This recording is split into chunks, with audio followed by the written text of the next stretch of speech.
আজই ডাউনলোড করুন আর এনজয় করুন আপনার পছন্দের শো।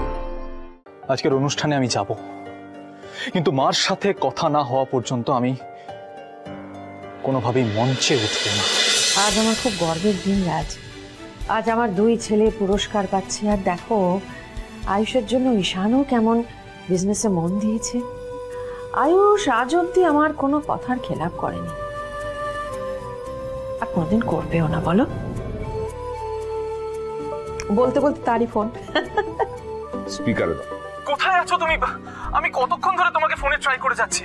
ফোনে চার্জ ছিল না বাবা। হ্যাঁ, আমি বাবাকেও ফোন করেছিলাম, কিন্তু বাবার ফোনও সুইচ অফ বলছে। নেটওয়ার্ক ইস্যু হবে নিশ্চয়ই আয়ুষ, সেই জন্য পাওনি। তোমরা সাবধানে থেকো। মন খারাপ হচ্ছে না? আমি নেই বলে, বাবা নেই বলে। কিন্তু কি করব বলো আয়ুষ, আজকের দিনটা আমার থাকতে পারলে খুব ভালো হতো, কিন্তু আমাদের এই গ্রামের মিটিংটাও, এটাও তো খুব জরুরি, তাই না? তুমি একদম চিন্তা করো না, মন খারাপ করো না। আমি আর বাবা আমরা দুজনেই লাইভে দেখবো তোমাদের এই অ্যাওয়ার্ড অনুষ্ঠান। হ্যাঁ মা, আমি তোমায় কিছু কথা বলতে চাই। আসলে সেদিন শুটে হয়ে গেছে আয়ুষ, এবার শুট থেকে বেরো। তুমি আজকে অ্যাওয়ার্ড পেতে চলেছো সেই শুটের জন্য, এখনো শুট শুট করছো। আগে বলো আজকে কি পরে যাচ্ছ তুমি? আমি এখনো কিছু ঠিক করিনি মা। কিন্তু আমি তো ঠিক করে রেখে এসেছি আয়ুষ। তুমি আমার ঘরে যাও, আমার ঘরে যাও, আমি ফোনে আছি। হ্যাঁ,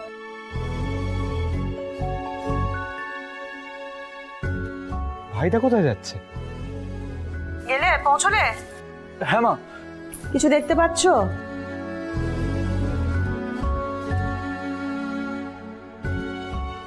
হ্যাঁ, দেখতে পেয়েছি মা। ওই ব্লেজারের পকেটে একটা জিনিস রাখা আছে, ওটা দেখো। আমার ছোট্ট আয়ুষ আজ এত বড় হয়ে গেছে। আজ তোমাদের দুই ভাইয়ের দিন আয়ুষ।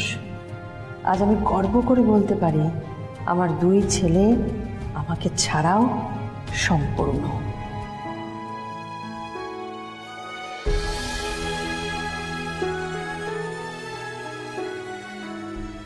আমি আজ নিজেকে শুধুমাত্র তোমার জন্য প্রস্তুত করব মা, কিন্তু যতক্ষণ না পর্যন্ত আমি তোমাকে সত্যি কথাগুলো বলতে পারছি,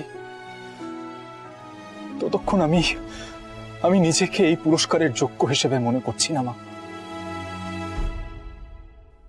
আমি তোকে ফিল করতে পারছি ভাইদা।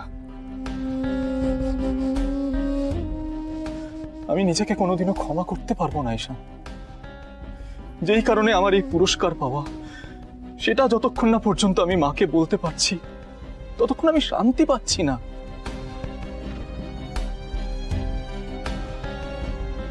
আমি মাকে এখনই ফোন করব।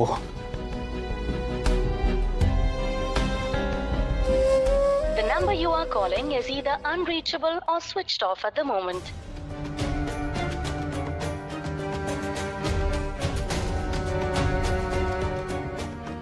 মা,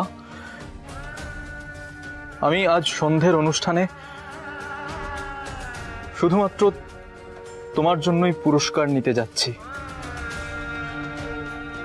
কিন্তু তোমাকে সমস্ত সত্যি কথা না বলা পর্যন্ত এই পুরস্কার আমার কাছে শুধুমাত্র একটা বোঝা। ঈশান, আজকের অনুষ্ঠানে আমি যাব, কিন্তু মার সাথে কথা না হওয়া পর্যন্ত আমি কোনোভাবেই মঞ্চে উঠব না।